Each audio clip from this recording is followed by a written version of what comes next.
Hello बेटा, कैसे हैं आप सभी। देखो बेटा, हमने पहला जो वीडियो बनाया है समरी का, ओके, उसका थोड़ा पार्ट रह गया था बेटा। ओके, तो वो जो पार्ट रह गया था वो अभी मैं आपको सामने बताने वाला हूँ, और उसके बाद में हम क्वेश्चन बैंक लेने वाले इस चैप्टर की। Okay, yes. तो जो पार्ट रह गया बेटा, वो पार्ट अभी हम पहले पॉइंट टू पॉइंट देखते हैं। ओके, तो अब ध्यान दीजिए फिर, बरोबर। ओके, हाँ, तो ओके ओके, इस स्क्रीन को मैं थोड़ा सा बड़ा कर लेता हूँ। ओके, तो देखो बेटा, मैंने ऑलरेडी आपको समरी के पहले पीरियड में, पहले लेक्चर में मैंने आपको बताया था, पहले वीडियो में क्या बताया बेटा कि मैंने मेरे बारे में इंफॉर्मेशन बताई थी कि मैं B mechanical engineer first class first to.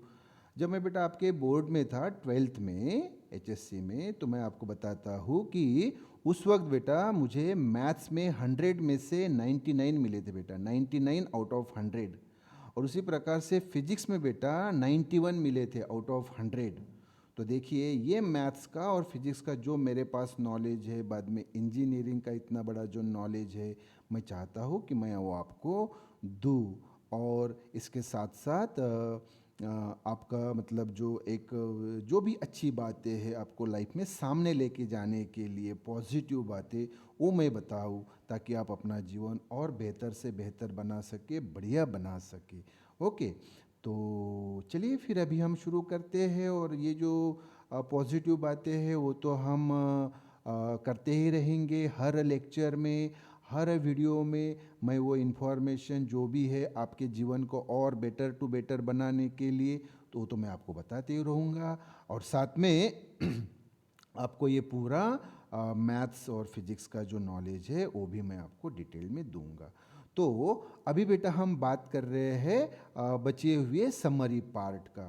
तो ये जो है बेटा अभी हमारा पार्ट रहेगा converse, inverse and contrapositive statements. फिर से बताओ बेटा, क्या? Converse, inverse and contrapositive statements. Okay, तो भाई ये कॉन्वर्स, इनवर्स और कॉन्ट्रापोजिटिव स्टेटमेंट्स क्या होता है, ये इसको समझने के लिए हम पहले एक स्टेटमेंट लेते हैं। एक स्टेटमेंट लेते हैं इफ एंड देन का। इफ देन का स्टेटमेंट लेते हैं। इफ देन का यानी सादी भाषा में देन का। तो चलो बरोबर ध्यान दो कि इफ अगर हमारे पास है P then Q, P then Q ये हमारे पास कंपोजिट स्टेटमेंट है। तो if P then Q is given, ये हमें दिया है, देन इट्स, तो इसका कॉन्वर्स इज, तो इसका कॉन्वर्स क्या होता है? कॉन्वर्स यानी उलट बेटा। तो हमें क्या दिया था? हमें दिया था पी देन क्यू। तो बेटा फिर पी देन क्यू जो है इसका कॉन्वर्स यानी उलट क्या होगा? Q then P. Very simple, very simple. क्या होगा बेटा बताओ? Q then P. तो पी देन क्यू का कॉन्वर्स होता है क्यू देन पी। अब इनवर्स क्या होता है? तो इनवर्स जो होता है बेटा उसमें ये जो पी देन क्यू है, इसमें पी को और क्यू को नॉट लगाना है बेटा। क्या लगाना है? नॉट। मतलब ये not P then not Q, not P then not Q. फिर से बता रहा हूं बेटा, पी देन क्यू हमारे पास है, हमें दिया हुआ है। तो इसका जो कॉन्वर्स होता है वो होता है, कॉन्वर्स यानी उलट, क्यू देन पी। और इसका इन्वर्स यानी बेटा दोनों को नॉट लगाना है, मतलब not P then not Q. और तीसरा जो है बेटा, तीसरा तीसरा थर्ड जो है, थर्ड है बेटा Contra positive is. Contra positive क्या रहेगा? तो कॉन्ट्रा पॉजिटिव ये इनवर्स का अपोजिट होता है बेटा, इनवर्स का अपोजिट। तो मुझे बताओ इनवर्स क्या था? तो आप बोलेंगे sir inverse not P then not Q था। तो उसका उलट क्या हो जाएगा बेटा? उसका उलट हो जाएगा not Q then not P. तो मैं फिर से रिवाइज कर रहा हूँ। तो बताओ बेटा जल्दी, हमें क्या देखना है? तो हमें देखना है converse, inverse and Contra positive statement. उसके लिए हमारे पास क्या है बेटा, हमारे पास ये स्टेटमेंट है पी देन क्यू का, ये हमें दिया है। तो इसका कॉन्वर्स जो ये क्या होता है, कॉन्वर्स यानी उलट, तो very simple, P then Q का उलट होगा क्यू देन पी। और इस पी देन क्यू का इन्वर्स क्या होगा, दोनों को पी और क्यू को नॉट लगा देना, तो not P then not Q. और कॉन्ट्रा पॉजिटिव क्या होगा बेटा, कॉन्ट्रा पॉजिटिव, कॉन्ट्रा पॉजिटिव ये इन्वर्स का उलट होता है। इन्वर्स क्या आया था बेटा, तो इन्वर्स आया था not P then not Q, तो इसका उलट क्या होगा, not Q then not P. अब इसका बेटा हम एक एग्जाम्पल लेते हैं, चलो एग्जाम्पल, फॉर एग्जाम्पल, तो देखिए फिर अभी इसका एग्जाम्पल हम लेते हैं। तो एग्जाम्पल के लिए लेट, तो हमारे पास जो P है बेटा, P means Ram is intelligent, कि भाई P यानी राम होशियार है। और Q यानी Ram will join medical, Ram medical join करेगा। अब भाई राम इंटेलिजेंट है तो राम मेडिकल ज्वाइन करेगा, डॉक्टर बनेगा। अच्छा अच्छा, तो फिर मुझे बताओ बेटा, मुझे बताओ कि देन, तो हमारे पास क्या है, तो आप बोलेंगे बेटा सो पी देन क्यू, ये है ना हमारे पास, पी देन क्यू हमारे पास है, ओके। तो इसका मतलब क्या हुआ, तो बरोबर ध्यान दीजिए, इसका मतलब होगा सो पी देन क्यू इज, हाँ देखो, पी क्या है हमारे पास, राम इज इंटेलिजेंट, और क्यू क्या है, Ram will join medical, okay. तो क्या होगा फिर बेटा, ये देखो देन का स्टेटमेंट यानी इफ देन का, पी देन क्यू, मतलब इफ पी देन क्यू, ये इसका मतलब हुआ। तो देखो बेटा इफ, हाँ पी यानी राम इज इंटेलिजेंट, तो if Ram is intelligent then, हाँ क्यू, क्यू यानी राम, राम यानी he will join medical, then Ram, Ram यानी he will join medical, join, joint नहीं बेटा, ज्वाइंट नहीं, ज्वाइंट नहीं, ओके। तो ये इसको मैं ज्वाइंट का टी हटा देता हूँ, ज्वाइन सिर्फ। तो फिर से बताओ बेटा, P, P then Q, P then Q, P then Q, तो पी देन क्यू यानी इफ पी देन क्यू, तो इफ, और पी यानी राम इज इंटेलिजेंट, हाँ तो if Ram is intelligent then he will join medical, वो मेडिकल ज्वाइन करेगा। तो ये सेंटेंस हमारे पास है। अभी हमें देखना है कि भाई इसका कॉन्वर्स क्या होगा। तो कॉन्वर्स इज, अभी मैंने आपको बताया था इसके थ्योरी पार्ट में, अभी ऊपर 1 मिनट पहले, कि पी देन क्यू का उलट होता है Q then P, Q then P यानी इफ क्यू देन पी। तो आप ही बताओ बेटा फिर क्या होगा, तो आप बोलेंगे कि सर इफ, और क्यू यानी sir Ram will join medical, yes if Ram will join medical, then, हाँ पी, पी यानी राम इज इंटेलिजेंट यानी ही इज इंटेलिजेंट, तो देन ही इज इंटेलिजेंट यानी राम इज इंटेलिजेंट। तो क्या हो गया बेटा, क्यू देन पी का मतलब कि if Ram will join medical then he is intelligent. अच्छा, अब ये P देन Q का इन्वर्स क्या होगा, तो ये मैंने बताया बेटा, इन्वर्स में ये P और Q को दोनों को नॉट लगाना है, तो इन्वर्स इज क्या होगा, इसका इन्वर्स बेटा not P then not Q, है ना, मतलब if not P then not Q, ये उसका मतलब हुआ।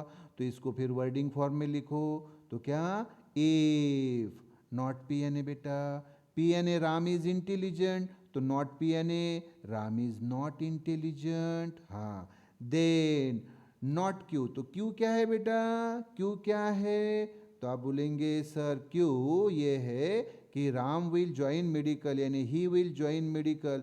तो फिर आप मुझे बताओ नॉट Q क्या होगा बेटा, ही विल नॉट ज्वाइन मेडिकल, वो मेडिकल ज्वाइन नहीं करेगा। तो अब पूरा मतलब बताओ क्या हुआ, तो inverse is not P then not Q, यानी if Ram is not intelligent then he will not join medical. अभी एक रह गया बेटा, कौन सा? कॉन्ट्रापॉजिटिव रह गया। तो कॉन्ट्रापॉजिटिव इज, मैंने बताया ना बेटा, कॉन्ट्रापॉजिटिव यानी इनवर्स का उलट होता है। इनवर्स क्या है हमारे पास? Not P then not Q. अरे तो इसका उलट क्या होगा? Not Q then not P.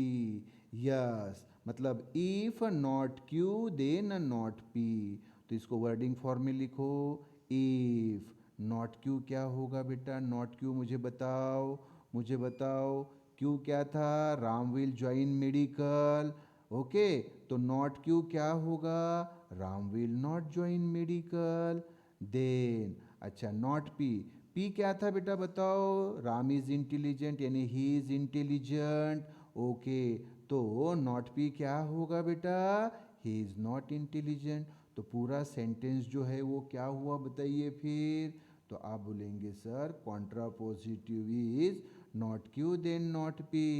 और इसका सर वर्डिंग फॉर्म में, if Ram will not join medical then he is not intelligent. तो ये हो गया बेटा कि हमें एक सेंटेंस अगर कोई दिया हुआ है, स्टेटमेंट दिया हुआ है, तो उसका कॉन्वर्स क्या, उसका इन्वर्स क्या, और उसका कॉन्ट्रापोजिटिव क्या। तो ये मैंने आपको एग्जाम्पल सहित एक्सप्लेन करके बताया। अब हम सामने बढ़ते हैं बेटा, सामने बढ़ते हैं। तो सामने बेटा अभी कुछ लॉज है बेटा, कुछ लॉज है जो आपको याद करने हैं। मैं अभी आपको बताता हूँ डिटेल में, लेकिन आप बरोबर ध्यान दो। तो पहला लॉ है बेटा जो है वो है कॉम्यूटेटिव लॉ। कॉम्यूटेटिव लॉ का मतलब होता है इंटरचेंज करना, यानी अदला बदल करना। तो पहले हम एंड के लिए देखते हैं, एंड के लिए। तो मुझे बताओ बेटा, एंड के लिए तो ये क्या है? पी और क्यू दो हमारे पास स्टेटमेंट है। ओके, तो ये क्या हो गया? P and Q. Yes, P and Q. तो P and Q is equivalent to Q and P। इसमें क्या हुआ फिर बताओ? अरे तो P के जगह बेटा Q आ गया और Q के जगह P आ गया, एंड वैसे ही रहा। मतलब हमने क्या की बेटा? सिर्फ अदला बदल की। तो अदला बदल होती है, स्टेटमेंट्स की अदला बदल होती है। तो फिर से मुझे बताओ फिर, P and Q is equivalent to Q and P। ये एंड के लिए हुआ बेटा। अभी और के लिए हम यूज करेंगे, तो और के लिए भी उसी प्रकार से बेटा P और Q हमारे पास है, और ये और देखो, तो फिर से P के जगह Q और Q की जगह P, और ये और वैसे ही। तो वेरी सिंपल। तो क्या हुआ बेटा? P और Q is equivalent to, P और Q is equivalent to Q and P। Yes. तीसरा बेटा, अभी तीसरा जो है, थर्ड जो है, ये बेटा इफ एंड ओनली इफ के लिए। तो ये देखो इफ एंड ओनली इफ का सिंबल, और ये P और Q स्टेटमेंट वैसे ही। तो P if and only if Q is equivalent to Q if and only if P। यानी देखो हमने हमने P के जगह बेटा P के जगह Q को रखा और Q के जगह P को रखा, और if and only if वैसे ही। तो क्या आ गया बेटा? P if and only if Q is equivalent to Q if and only if P। यानी हमने इंटरचेंज किया। तो मैं फिर से बता रहा हूँ कि ये एंड के इसमें, ये और के इसमें, और ये इफ एंड ओनली इफ के इसमें बेटा ये इंटरचेंज होता है, यानी कॉम्यूटेटिव लॉ लगता है, लेकिन इफ देन के लिए नहीं लगता बेटा। इसलिए फिर हमने वहाँ मेंशन किया है कि but can not be applied for if then. तो किसके लिए अप्लाई कर सकते हैं हम कॉम्यूटेटिव लॉ? बोलो फिर जल्दी। कॉम्यूटेटिव लॉ हम एंड के लिए यूज़ कर सकते, और के लिए यूज़ कर सकते हैं, इफ देन के लिए यूज़ कर, इफ एंड ओनली इफ के लिए यूज़ कर सकते, लेकिन इफ देन के लिए नहीं। तो आप ये कॉम्यूटेटिव लॉ अच्छी तरह से 10-15 बार इसको रिवाइज कर लीजिए और दिमाग में फिट करके रख दीजिए। अभी बेटा हम सामने के लॉ के ऊपर आते हैं। सामने का लॉ जो है वो है बेटा डिस्ट्रीब्यूटिव लॉ। कौन सा बेटा? Distributive law. डिस्ट्रीब्यूट करना यानी सेपरेट कर देना। अब कैसे है मैं आपको इजीली बताता हूँ। देखो बेटा अभी ये पहला पहला एक हमारे पास स्टेटमेंट है बेटा P, दूसरा Q, तीसरा R। लेकिन अब इसमें आप अच्छी तरह से देखेंगे तो आप पाएंगे कि P अकेला है और ये Q और R ये दोनों साथ में है, साथ में है। तो यहाँ क्या करना है बेटा हमें कि ये P Q को भी देना है और ये P R को भी देना है। तो ये क्या हुआ देखो P एंड Q और R। मैं फिर से बता रहा हूँ बेटा P अकेला है और ये Q और R साथ में इनकी जोड़ी है, साथ में इनकी जोड़ी है। तो ये P Q को जो देना है मतलब P और Q की जोड़ी बनानी है, P और Q की जोड़ी बनानी है और फिर P और R की भी जोड़ी बनानी है। यानी क्या हुआ P Q को भी दिया और P R को भी दिया। तो क्या होगा बेटा फिर से बताओ। हाँ तो ये होगा बेटा P and Q then R is equivalent to. तो देखो बेटा P Q को दिया और ये जो बेटा कनेक्टिव ये वैसा ही। तो P एंड Q देखो बेटा P एंड Q ये और वैसे ही। और फिर ये P and R, P and R। तो क्या हुआ बताओ बेटा फिर से। P एंड Q और R is equivalent to P Q को दिया मतलब P एंड Q ये और वैसे ही, ये और वैसे ही और P R को भी दिया तो P एंड R। यस तो यही बेटा फिर दूसरा लॉ है। बस क्या बदल गया है कि एंड की जगह और की जगह एंड है। P वैसा ही है, Q भी वैसा ही है, R भी वैसा ही है। हाँ तो अभी P और Q and R is equivalent to. तो देखो P और Q P Q के साथ जोड़ दिया एंड P R के साथ जोड़ दिया। तो क्या होगा बेटा P और Q, P और Q एंड P और R। Very simple. फिर से बताओ बेटा P और Q and R is equivalent to P और Q एंड P और R। ये आ गया बेटा। सामने जो है बेटा सामने का लॉ अभी हम देखते हैं। सामने का लॉ है बेटा अभी कॉम्प्लीमेंट लॉ। कौन सा लॉ बेटा? Complement law. हाँ अभी बेटा ये अच्छी तरह से अपने दिमाग में फिट रखना बेटा मैं जो बताने जा रहा हूँ और इसको 10-10 15-15 बार रिवाइज करके रखो बेटा। देखो तो पहला जो है वो एंड के लिए है बेटा। तो हमारे पास क्या है पी ए स्टेटमेंट और उसका निगेशन यानी नॉट पी। तो P and not P and के लिए है बेटा ये एंड के लिए। तो P and not P is equivalent to false होता है बेटा। ऑलवेज रखो दिमाग में रखो ये हम जब सामने प्रॉब्लम सॉल्व करेंगे तो इसको हमें यूज करना है। तो P and not P is equivalent to ये फॉल्स होता है बेटा।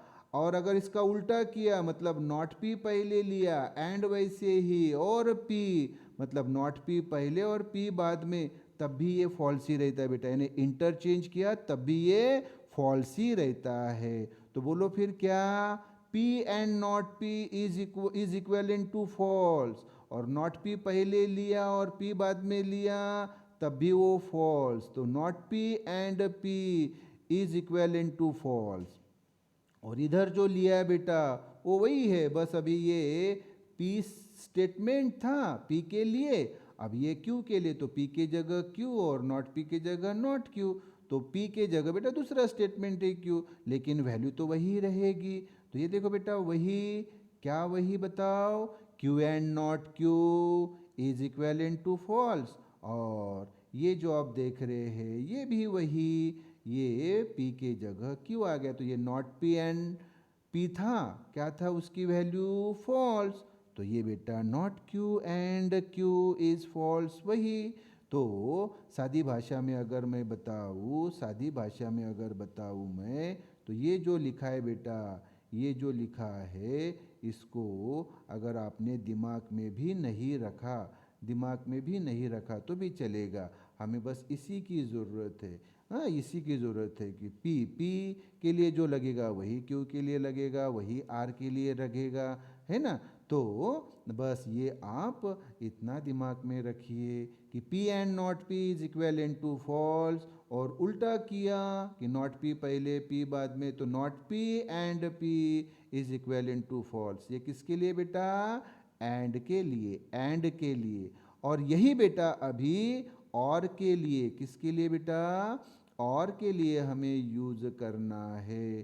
तो अभी ये क्या था बेटा बताओ, पी एंड नॉट पी, क्या था पी एंड नॉट पी, अभी देखो ये और के लिए है बेटा, और के लिए, तो पी और नॉट पी ये ट्रू होता है बेटा, क्या होता है, पी एंड नॉट पी ये ट्रू होता है। इसी प्रकार से नॉट पी पहले लिखा और पी बाद में लिखा, तो यही क्या हो जाएगा बेटा, नॉट पी और नॉट क्यू, ये भी ट्रू होता है बेटा। मतलब ये पी और नॉट पी को अगर इंटरचेंज किया, बदल दिया, मतलब पहले नॉट पी और बाद में पी लिखा, तब भी वो ट्रू ही रहता है। और ये जो बेटा वही फिर से कि भाई आ, वही फिर से मतलब कि P के जगह अगर आपने P यूज़ करने के बजाय Q यूज़ किया, P यूज़ करने के जगह Q यूज़ किया, तो ये P और नॉट P था, तो ये Q और not P is equal to वही ट्रू रहेगा बेटा। और ये अगर इसका उल्टा किया तो नॉट Q पहले Q बाद में, तब भी वो ट्रू ही रहता है। लेकिन मैंने बताया Q के लिए याद करने की ज़रूरत ही नहीं ना, सिर्फ P के लिए याद रखो ना। तो P और नॉट P यानी ट्रू, या उसका उलट नॉट P और P इक्वल टू भी ट्रू, इक्वल है ना इक्वेलेंट। तो अभी मुझे बताओ फिर बेटा कॉम्प्लीमेंट लॉ जो है वो क्या हुए ज़रा बताओ। तो आप बोलेंगे सर एंड के लिए, एंड के लिए P and not P is equivalent to false, उलट लिखा तो नॉट P एंड P ये भी फॉल्स। और सर अगर यही और के लिए यूज़ किया, किसके लिए बेटा यूज़ किया, और के लिए, है ना। ओके, और के लिए यूज़ किया बेटा, मैं यहाँ लिख लेता हूँ ये फॉर, हाँ ये बेटा फॉर, एक मिनट, हाँ ओके। तो ये बेटा मैं यूज़ कर रहा हूँ और के लिए, तो फॉर ऑल, फॉर और फॉर और, ओके ओके फॉर और। तो ये क्या हो जाएगा बेटा बताओ फिर मुझे। तो P और नॉट P, P और not P is true and not P और P इज ट्रू। तो यहाँ फिर से बराबर ध्यान दो, P and not P is equivalent to false, उलट किया तो not P and P equivalent to false. लेकिन अगर और के लिए तो P और नॉट P ये ट्रू होता है, या इसका उलट किया तब भी नॉट P और P is equivalent to true होता है। तो ये बेटा कॉम्प्लीमेंट लॉ हुए, कौन से लॉ हुए बेटा, कॉम्प्लीमेंट लॉ हुए। ओके बेटा, तो अभी सामने और हमारे पास यहाँ पे समरी का कुछ पार्ट अभी थोड़ा बाकी है, तो वो भी मैं आपको जल्दी फास्टली बता देता हूँ, वीडियो की लेंथ हमें ज़्यादा नहीं बढ़ानी है। तो सामने बेटा अभी देखो एसोसिएटिव लॉ, बेटा सामने का लॉ है एसोसिएटिव। एसोसिएटिव का मतलब क्या होता है बेटा, देखो ये P Q R ये हमारे पास स्टेटमेंट है, और ये एंड। हाँ, देखो P अकेला है बेटा, Q और R जुड़े हुए हैं, ओके। और ये एंड के लिए बेटा, एंड के लिए है। तो P अकेला है बेटा और Q एंड R जुड़े हुए, इसको पूरा पढ़ो तो क्या हुआ? तो आप बोलेंगे sir P and Q and R। तो ये जो है बेटा अभी Q R के साथ जुड़ा हुआ है, P अकेला है, तो अभी हम Q को R के जगह P के साथ जोड़ना है और R को अकेला करना है। ऐसा कर सकते हैं बेटा, इसलिए मैं अभी आपको बता रहा हूँ कि P and Q and R is equivalent to P and Q and R। अब बोलेंगे सर इसमें क्या हुआ? तो बेटा अभी तक Q R के साथ जुड़ा था, P अकेला था, अभी P Q के साथ जुड़ गया, R अकेला हो गया। मतलब अभी P और Q ने जोड़ी बनाई, R अकेला। पहले P अकेला था और Q और R की जोड़ी थी। और एक बात बताओ तो बेटा, इक्वेलेंट टू, अब इनकी जोड़ी भी नहीं बता बनाई, सीधा लिखा तो भी चलेगा। और सीधा क्या बेटा? P and Q and R। तो मुझे बताओ फिर पूरा क्या हो गया कि सर P अकेला, Q और R की जोड़ी है, तो सर ये P and Q and R is equivalent to, sir अभी हमने P और Q की जोड़ी बना दी, तो ये P and Q and R, R अकेला हो गया। और सामने बिना जोड़ी बनाए ही P and Q and R। तो ये हो गया बेटा एसोसिएटिव लॉ, इसको बोलते हैं एसोसिएटिव लॉ। अभी सामने बेटा मैं बहुत इंपॉर्टेंट लॉ बताने जा रहा हूँ, उसको बरोबर ध्यान दो। ये है बेटा इडेम्पोटेंट लॉ। क्या बेटा? फिर से बताओ। इडेम्पोटेंट लॉ, ये दिमाग में फिट रखो बेटा, दिमाग में फिट रखो, ये भी हमें काम में आएगा प्रॉब्लम सॉल्व करते वक्त। पहला है बेटा P and P is equivalent to P होता है। फिर से बताओ बेटा, P and P is equivalent to P। और P और Q, P और P is equivalent to P ही होता है। फिर से बताओ, फिर से बताओ कि P and P is equivalent to P ही होता है। और P और P इज इक्वेलेंट टू भी P होता है। तो इसको दिमाग में फिट रखो बेटा। और सामने है बेटा एब्जॉर्प्शन लॉ, एब्जॉर्प्शन लॉ। तो ये एब्जॉर्प्शन लॉ भी बेटा बरोबर अभी दिमाग में रखो। एब्जॉर्प्शन लॉ, एब्जॉर्प्शन लॉ क्या है बेटा? ये देखो P अकेला है, ये और P एंड Q की पेयर है। तो आप बोलेंगे सर ये P और P, तो ये तो दो आगे है, और ये Q बिल्कुल। तो अभी ध्यान दो बेटा, इसका रूल क्या होता है मैं फिर से बता रहा हूँ। तो P और P and Q is equivalent to P ही होता है बेटा। P अकेला है और P एंड Q ये जोड़ी है, is equivalent to P ही रहता है बेटा। और दूसरा जो है, दूसरा सिंपल है कि ये और की जगह एंड और एंड की जगह और किया है, P वैसे ही, ये P वैसे ही और ये Q वैसे, तब भी ये P ही रहता है बेटा। तो फिर मुझे दोनों बताओ एब्जॉर्प्शन लॉ कि P और P and Q is P ही रहता है, और दूसरा P एंड P और Q ये भी P ही रहता है। और सामने का जो है बेटा वो है आइडेंटिटी लॉ। आइडेंटिटी लॉ, इसको भी बेटा दिमाग में फिट करके रखो, बरोबर अच्छी तरह से दिमाग में फिट करो। देखो बेटा पहला लॉ क्या है? P and true is equivalent to P होता है बेटा। क्या? फिर से बता रहा हूँ, P and true is equivalent to P।